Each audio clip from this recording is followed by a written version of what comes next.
Good afternoon. Thanks for the opportunity to share a few thoughts with you about the future of our country. But before I do that, I want to introduce a special guest, my wife, Mary, who is the former First Lady of Minnesota. She's a big part of our campaign.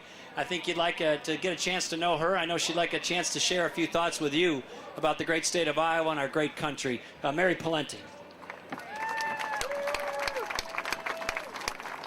Well, thanks for being here. I bet you're out here seeing one or two politicians along the way. I hope you're enjoying your afternoon. We love coming to the Iowa State Fair. We love going to the Minnesota State Fair, too, of course.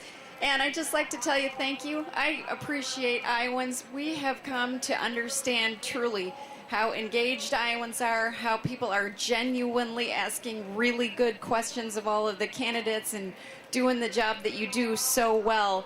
Cycle after cycle, it matters. It matters, obviously, not only to Iowa, it matters more broadly to our country and ultimately to the world. So thank you for doing what you do best. I do want to just say a couple things about my husband, Tim, who obviously you'll hear from in a moment, and hopefully you'll have an opportunity to ask him some really good and perhaps some very tough questions.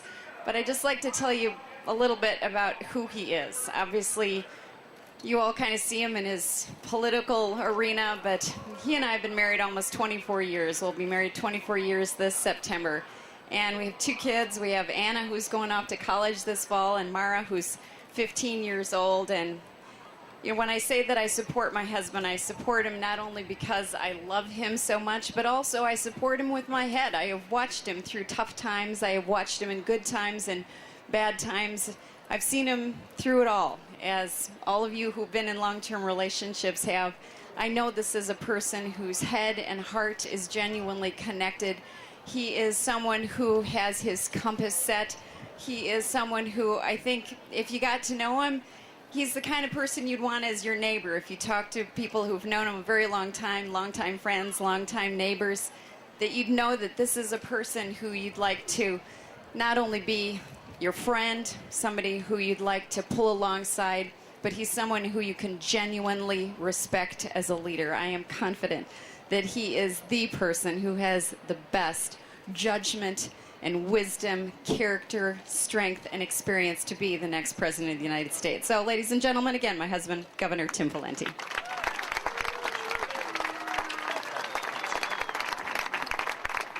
Well, thanks a lot. Look, I know you're out here to enjoy the fair and the weather and the food and the like, and I appreciate you coming by. I'm just going to address one issue today, and that's jobs and the economy. If there's some questions, I'll be happy to take them. So if you want to ask some questions, feel free. But I know that one of the main issues facing Iowa and for our country is whether people have access to jobs. And if we had a chance to go around this gathering and ask each of you what matters to you most, I think we'd hear about your family. I think we'd hear about the importance of having housing and be able to pay for your mortgage or your rent. I think we'd hear about your concerns about needing to put gas in your car. I think we'd hear concerns about being able to pay your health care and on down the list. All of those things and more, taking care of your kids, getting them on to college, require money. And for most Iowans and most Americans, the way they get money is to have a job. So I think one of the best questions we can ask and answer in this public debate and policy debate is what are those things that we can do to make it most likely that jobs will grow in this country? Because if you don't have access to a job, your life gets pretty tough in a big hurry. So you know that's the issue. We've had 3 years or so of President Obama's direction in that regard. We got to step back and ask, how's it working? And the answer is not very well. We got crushing levels of unemployment in the country. We got nearly $4 a gallon gas. We got a federal government that seems out of control and incapable to get its spending under control. And we've got an economy that continues to point towards instability and maybe decline. That's not acceptable for America. It's not acceptable for Iowa. And it really undermines our ability to provide a pathway to quality of life for our citizens. So when we ask and answer the question, what are those things we can do about jobs, we should talk to the people who actually provide them. There are 6 million companies in the United States of America. 5.9 million of them have 500 employees or fewer. So most of the juice in the economy is in small and medium-sized businesses. And if you talk to the folks who want to either start or grow businesses or provide jobs, they pretty much tell you the same thing all over the whole country. They say, Governor, it's gotten too heavy. The burden's gotten too heavy. The costs have gotten too high. They talk about taxes being too high. They talk about regulations being too heavy. They talk about energy costs being too expensive. They talk about health care costs going through the roof and being unable to keep up with it. And if we don't answer those concerns or address those concerns, we're not going to be able to provide the quality of life to our citizens that we want. So what do we do about that? I think what we do about that is to turn to our government and say we're going to take it back and get it in a better direction. I've got the most specific, most aggressive, boldest pro-jobs plan of any candidate in this race, including the president. It's available on timpalenti.com, but here's the Reader's Digest version. Number one, we've got to get the business tax rates from some of the most expensive in the world to more competitive so our companies can compete. Currently, our companies get taxed at 35%. We need to bring that down under my proposal to 15%, but in exchange for that, clean out all of the loopholes, credits, deductions, exemptions, or as many of them as possible, so a business's ability to compete depends on your ability to connect to customers, not your ability to go get a lobbyist or buy off or influence Congress. Have a flat, simple tax rate.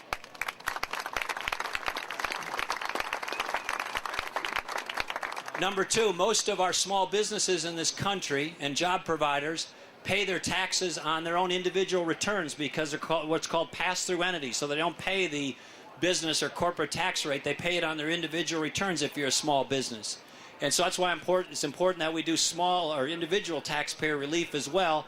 I'm proposing to take the 6 tax rates down to 2 and have a simpler, flatter tax system, and then eliminate taxation on interest, dividends, capital gains, and the estate tax. And then we call for an energy policy that is an American energy policy, not a Middle Eastern energy policy.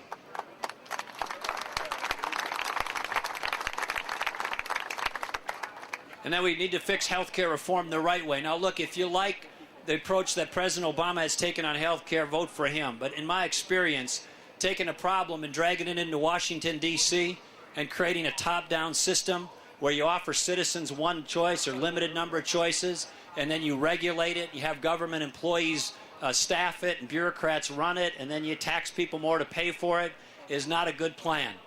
In the long run, that is not going to best serve our people. It's going to be financially insolvent within the next 15 years. We do have an out-of-control healthcare system, but it's got to be fixed the right way, like I did in Minnesota. We've got to get individuals to have some skin in the game in terms of being responsible for making healthcare decisions with better information about quality and price. We got to pay providers not just for how many volumes procedures they perform, but we got to make sure that they are actually getting paid for better health. And then we got to lighten up on the regulations more broadly. You know, a lot of businesses say, tell me yes, tell me no if I got to get a permit, but tell me quickly. And don't make it so expensive that you're discouraging me. So there's a whole proposal in there about regulatory reform. I want to get to your questions, but I want to close with just one overarching thought that I think sums up this whole debate. And that is this.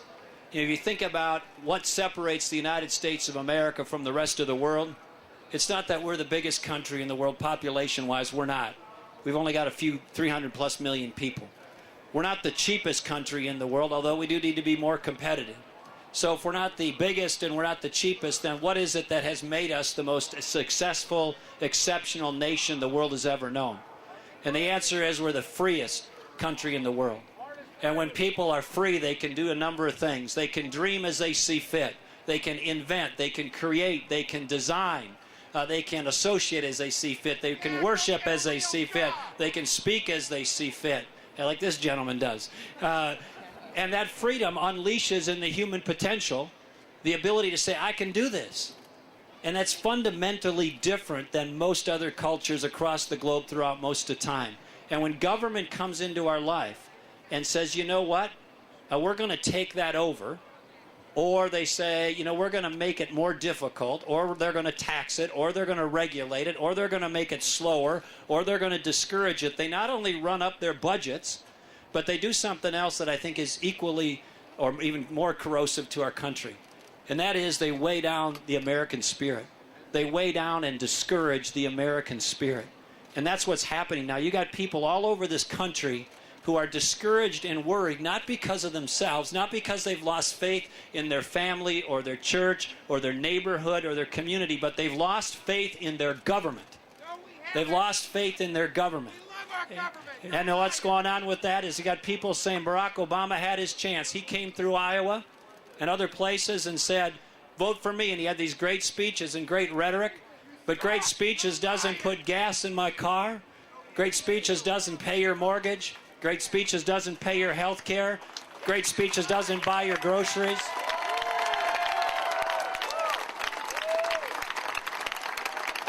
So what we need to do is this.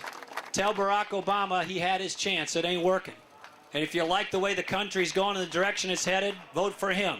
But if you want to get this thing moving and grow more jobs, get gas prices down, and get the federal government under control and get results, not based on flapping your jaw or giving fancy speeches, the answer is to get it done, as like I did as the governor of Minnesota. Thanks for listening. I appreciate it. I'll be happy to take your questions.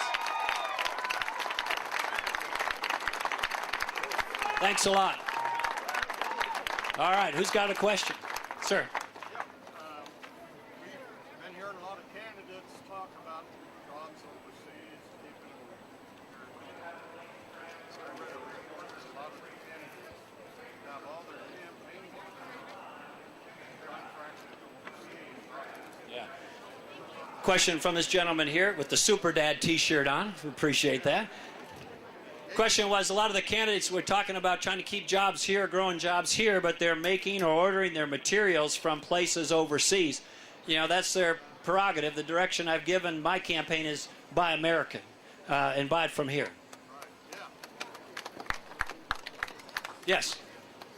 Hello, Governor Tim Pawlenty. My name is Gabe, and I'm from the great state of Minnesota. I want to thank you for coming out to speak to us, but I want to address one concern of mine, and that is you have not had the courage to stand for me and my friends. As a member of the GLBT community, you have not stood for us, and that is really hard for me as someone that supports the National Organization for Marriage, someone that stands with the definition of marriage between one man and one woman. I thought our country was about life, liberty, and the pursuit of happiness for everyone, no exception. So Tim Pawlenty, I want to know, when will you stand up for me? And that is what I want to know from you today, because you are discriminating against me, and it hurts. It really does. The gentleman in the front here is asking a question about gay marriage or traditional marriage and my support for traditional marriage, his support for gay marriage. I understand we have a difference of opinion on this issue. I'll just give you my perspective on it, and I'm sure you will give me yours or have given me yours. Look, from my perspective, I'm not at the point, nor will I ever be at the point where I'll say that every domestic relationship is the same as traditional marriage. The relationship between a man and a woman in a traditional marriage is important to our country, our society, our culture. I think it should remain elevated, not just in our words, but under our laws. And that's why I've supported laws, in fact, have authored laws to maintain marriage as between a man and a woman.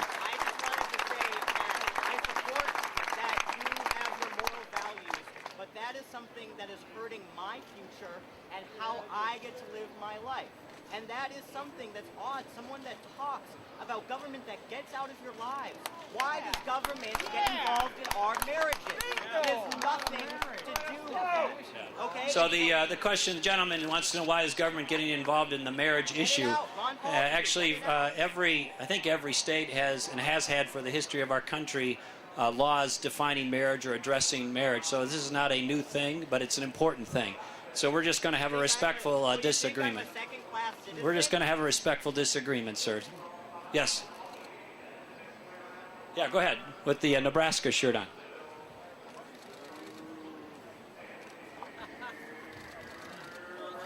Yeah. I think the gentleman was asking, where's the cut line on the statistics for large versus small? The statistic that I mentioned to you earlier, 6 million or so businesses in the United States, 5.9 million of them or so have 500 employees or fewer. And most of those have 100 employees or fewer. Let's go. Is there anybody towards the back? I'll come to you, sir, in a second. Anybody else? Okay, I'll do that. This will be the last one. Turkey Ranch. Turkey Hill Ranch. I want to ask a question, I'll make a speech. The Arab world, 99.9% of the land mass is owned by the Arabs. Can you tell me why they can't find room for a Palestinian state other than Israel? The question from the gentleman up front related to why can't we get a Palestinian state? Was that your question, sir? Why does it have to take land from Israel when they own all most of the land? The question was, so isn't there land available other than from Israel for a Palestinian state? Obviously, that's a long and involved issue with a lot of complexity to it, but I want to make my view on this clear. We should stand by our friends in the world. We should stand by our friends strongly. One of our best friends, the United States' best friends in the world, is the nation of Israel. We should stand by them shoulder to shoulder. There should be no daylight between us and Israel. Unfortunately, the current president has repeatedly stuck his thumb in the eye of Israel in a way that undermines the friendship and undermines their security interests and ours. That's not helpful to them. It's not helpful to us. And now you have the United Nations, or at least people within the United Nations, thinking about just declaring through this really anemic and misguided organization in many respects, the United Nations, thinking about declaring a unilateral Palestinian state without Israel's concurrence or agreement, without America's concurrence or agreement. All you need to do, and this, by the way, would reflect a coalition potentially between Hamas and Fatah, pick up the Hamas charter and read it sometime. You'll see the words and the tones stand for the destruction of Israel, direct hostilities towards the United States and other places around the world. We should not have the United Nations or anyone else unilaterally imposing anything on Israel. Thank you for coming out. I know the sun is hot. I appreciate you being here. I appreciate the chance to share a few thoughts with you. I hope you'll come to the straw ballot tomorrow on Ames and vote for my campaign. Have a great rest of the day.